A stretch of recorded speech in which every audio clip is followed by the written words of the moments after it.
प्यारी साथ संगत जी, आज हम उस सत्य की चर्चा करेंगे जिसे जानने के बाद कुछ भी जानना शेष नहीं रह जाता। अक्सर हम संसार में सुख खोजते हैं, पर क्या हमने कभी विचार किया है कि असली सुख और केवल सुखी होने के आभास में क्या अंतर है? साथ संगत सुख उसे कहते हैं जिसको प्राप्त करने के बाद फिर कुछ प्राप्त करना बाकी ना रहे।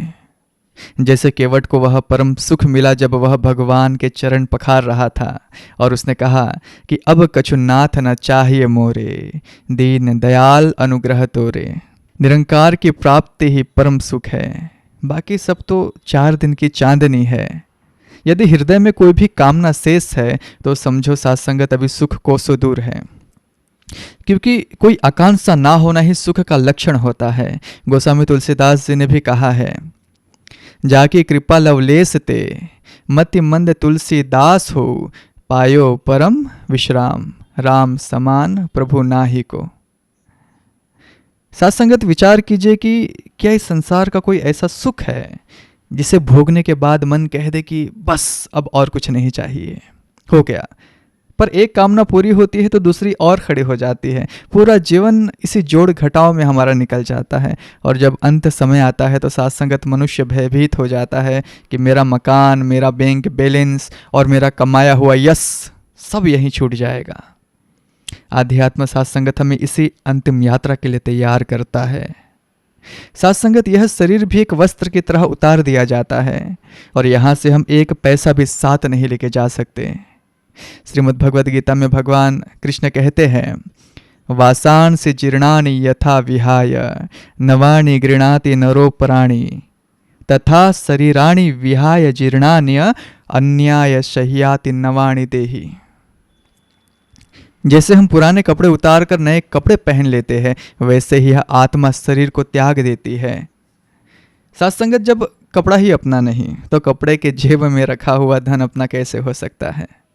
यदि हमने जीते जी उस सच्चा राम धन को नहीं कमाया साथ संगत, तो हमारी यह यात्रा अधूरी रह जाएगी और यह जीवन भी व्यर्थ चला जाएगा। हमारी आयु तो उस पत्ते पर लड़की ओस की बूंद के तरह है जो कभी भी गिर सकती है। जगत गुरु आदि शंकराचार्य जी ने भी हमें चेताते हुए कहा है, नलिनी दलगत जन अति तरलम तद्वत जीवितम अतिशय चपलम।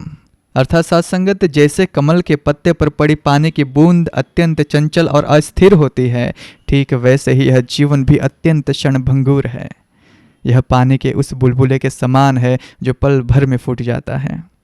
बुद्धिमान वही है जो अगले कदम को देखता है, क्योंकि बीता हुआ समय तो साथ संगत अंजलि में रखे जल की तरह बहता जा रहा है ना।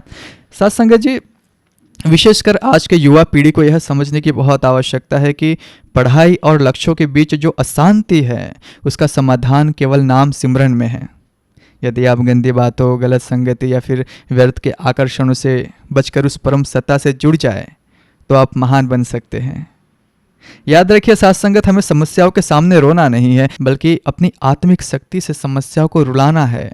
हर समस्या का समाधान इस प्रभु स्मरण में है जिससे आज का इंसान वंचित होता जा रहा है। भगवान कृष्ण ने गीता में भी यह आश्वासन दिया है कि जो केवल मेरा चिंतन करते हैं उनकी चिंता मैं स्वयं करता हूँ। अनन्यास चिंतयन्तु माम ये जना पर्युपासते तेषाम नित्याभियुक्तानाम योगक्षेमं वहाम्यहम्। भावार्थ यही है साथ संगत, जो भक्त अनन्य भाव से अर्थात दूसरे के किसी का सहारा ना लेकर केवल मेरा ही निरंतर चिंतन करते हुए मेरी उपासना करते हैं, उन नित्य मुझ में जुड़े हुए भक्तों की सारी आवश्यकताओं की पूर्ति और रक्षा का भार मैं स्वयं उठाता हूँ। साथ संगत जी, परमात्मा कहीं दूर नहीं, वह आपके भीतर ही है, बस उसे पुकारने का भाव होना चाहिए। जैसे द्रौपदी ने जब कोई सहारा ना देख आर्त होकर पुकारा तो प्रभु वस्त्र अवतार होकर आ गए और दुशासन हार गया। भगवान का वह टेलीफोन नंबर साथ संगत आज भी काम करता है, बस आपकी पुकार में वह तड़प होनी चाहिए। जब हम उनसे जुड़ते हैं साथ संगत, वे हमारी बुद्धि में ऐसा प्रकाश भर देते हैं कि बाहरी समस्याओं का हल अपने आप मिल जाता है। अक्सर लोग पूछते हैं साथ संगत कि ईश्वर से अनन्य प्रेम कैसे होता है। साथ संगत, अज्ञान के कारण हम परिवार और धन धाम में इतने फंसे हुए हैं कि प्रभु कहीं लगते ही नहीं। शास्त्र कहते हैं कि जननी जनक बंधु सुत धरा तनु धन धाम सोहरी परवारा। सबकी ममता टाग बटोरी, मम पद मन ही बांध बटोरी। इसका अर्थ यह नहीं कि परिवार छोड़ दो, बल्कि यह है कि अपनी माँ, पिता, पत्नी और पुत्र में उसी परमात्मा का रूप देखो। यदि आप अपने माता पिता की सेवा इस भाव से करेंगे, साथ संगत की इनमें मेरे निरंकार प्रभु बसते हैं, तो वह सेवा ही भक्ति बन जाएगी। भीष्म पितामह ने युद्ध क्षेत्र में भगवान कृष्ण पर बाण भी चलाए, साथ संगत पर मन से वे उनके पूर्ण दास बने रहे, क्योंकि उनकी भावना में केवल भगवान थे। साथ संगत जैसे बिजली एक ही है, पर वह पंखे और बल्ब दोनों को चलाती है, वैसे ही हर जीव में बैठा चैतन्य वही एक प्रभु है। जब यह बोध साथ संगत जागृत हो जाता है तो व्यवहार शुद्ध हो जाता है। महाराष्ट्र के भक्त पुंडरिक ने अपने माता पिता की ऐसी निष्काम सेवा के साथ संगत की स्वयं भगवान द्वारिकाधीश उनके द्वार पर आ गए। पुंडरिक ने एक ईंट सरखा दी कि अभी सेवा में हूँ, इस पर खड़े रहो। और भगवान आज भी विठ्ठल रूप में उसी ईंट पर खड़े हैं। यही पातिव्रत धर्म सावित्री ने निभाया। उसने यमराज तक को विवश कर दिया साथ संगत के वे उसके पति सत्यवान के प्राण लौटा दे। यह सामर्थ कहाँ से आई साथ संगत? यह सामर्थ उस अटूट विश्वास और सेवा भाव से आती है जिसने पति को ही परमेश्वर मान लिया। साथ संगत आज समाज में जो बिखराव है, जो पति पत्नी में अविश्वास है, वह इसलिए है क्योंकि साथ संगत हमने इंसान को केवल हार्ड मांस का पुतला मान रखा है। गोस्वामी तुलसीदास जी कहते हैं कि सिया राम में सब जग जानी। यदि हम अपने परिवार को प्रभु का रूप मानकर प्यार करें तो वही हमारी भक्ति बन जाती है। साथ संगत जी, सेवा और सिमरन का यह मार्ग ही हमें उस आनंद तक ले जाएगा जहाँ संसार का मोह हमें बांध नहीं पाता। साथ संगत हमने जाना कि कैसे अपने गृहस्थ और कर्तव्यों को निभाते हुए हम उस परमात्मा से जुड़ सकते हैं। लेकिन साथ संगत जीवन के इस सफ़र में अब एक बड़ा प्रश्न उठता है कि सफलता और असफलता के हिचकोलों को कैसे संभाला जाए। हम अक्सर सोचते हैं कि अगर हम कड़ी मेहनत करेंगे तो जीत हमारी ही होगी। लेकिन साथ संगत जी, चाहे हम खेल के मैदान में हो या फिर जीवन के संग्राम में हो, सफलता केवल हमारे अभ्यास या फिर एफर्ट पर निर्भर नहीं करती, बल्कि उसके साथ हमारे प्रारब्ध यानी कि डेस्टिनी का भी गहरा जुड़ाव होता है। जैसे अर्जुन युद्ध भूमि में थे साथ संगत, वैसे ही आज का मनुष्य अपने अपने कार्य क्षेत्र में संघर्ष कर रहा है कि नहीं? भगवान कृष्ण ने गीता में स्पष्ट कहा है, सुख दुखे समय कृत्वा लाभा लाभो जया जयो। यानी कि सुख दुख, लाभ हानि और जय पराजय को समान समझकर अपना कर्म करो। लेकिन ये कहना बड़ा आसान है और करना बड़ा कठिन। कई बार हम देखते हैं कि हमारी तैयारी पूरी होती है, हमारा अभ्यास यानी कि प्रैक्टिस 100% होता है, फिर भी परिणाम हमारे पक्ष में नहीं आता। ऐसा क्यों होता है? क्योंकि वहाँ हमारा प्रारब्ध हमारे प्रयास से अधिक प्रबल हो जाता है। इसे समझने के लिए महाभारत का वह दृश्य याद कीजिए जिसे हम सब ने सुना है। महापराक्रमी भीष्म पितामह, जिनके पास इच्छा मृत्यु का वरदान था, जो अजय थे, उन्होंने भी बहुत प्रयास किया था साथ संगत। उन्होंने अपनी सारी रणनीति, योजना और शक्ति लगा दी अपने कर्तव्यों को पूरा करने के लिए, पर अंत समय में बाणों की सैया पर लेटना पड़ा। शरीर का रोम रोम छिदा हुआ था।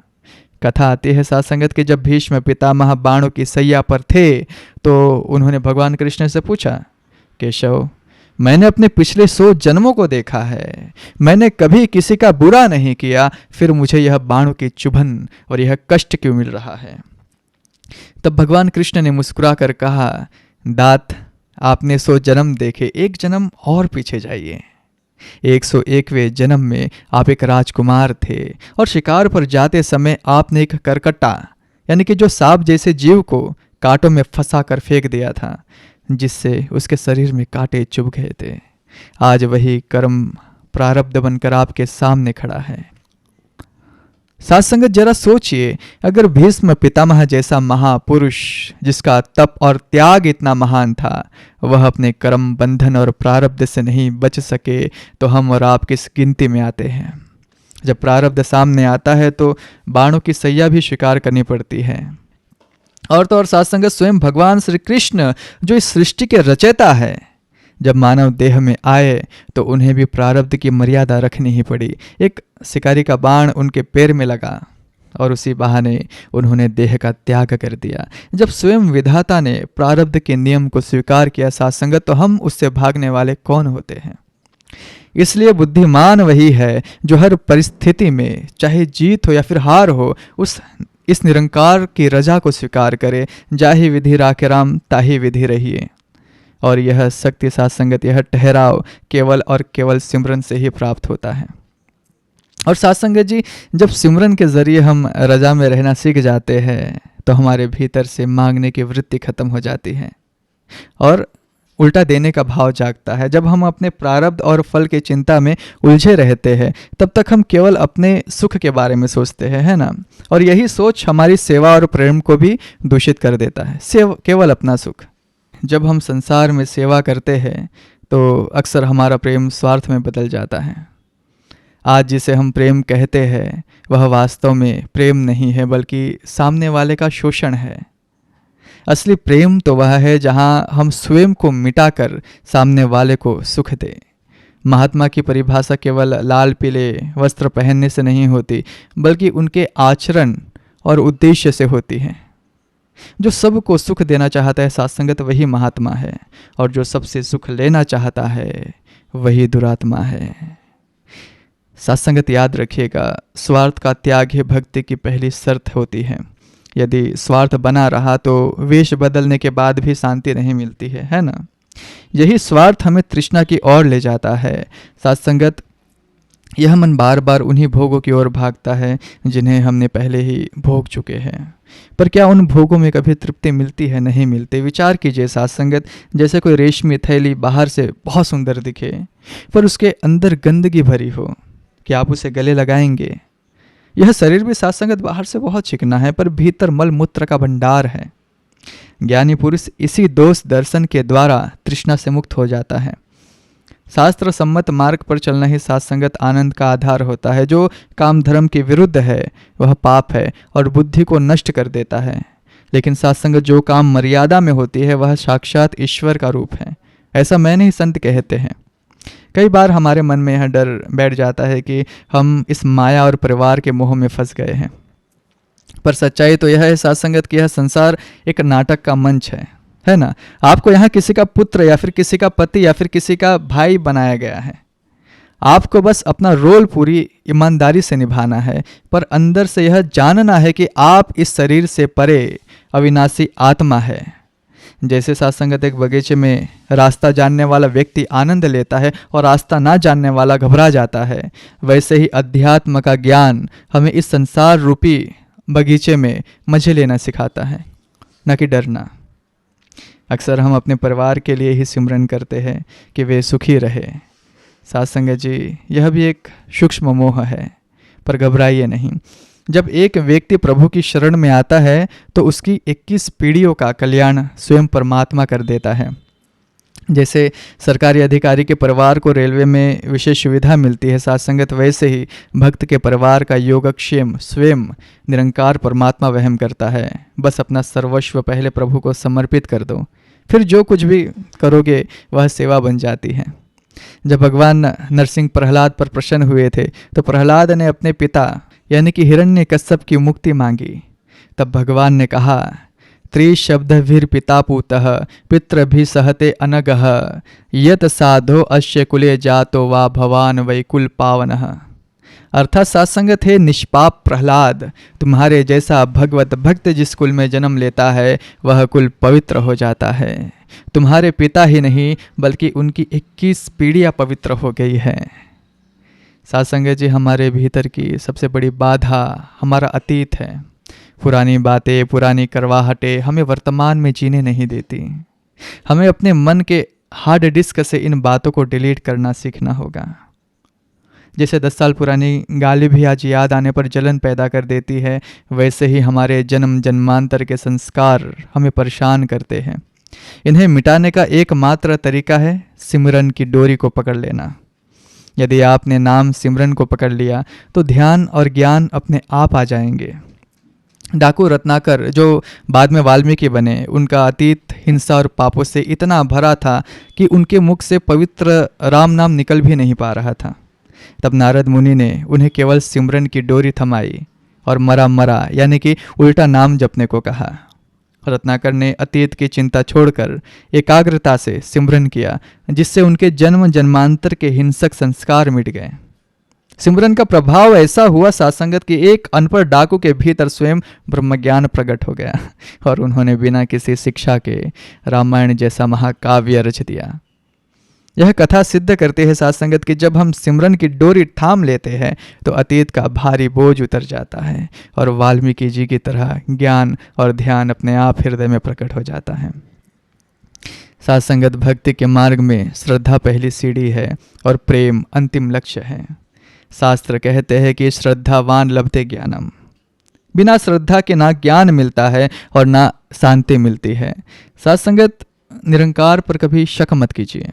वे हमारे नौकर नहीं है जो हमारी हर शर्त पूरी करें। वे हमारे परमपिता है। अगर जीवन में कोई दुख है, परेशानी है या फिर कोई काम नहीं बन रहा है तो वह हमारा अपना प्रयास की कमी और प्रारब्ध है सासंगत, उसमें ईश्वर का कोई दोष नहीं है।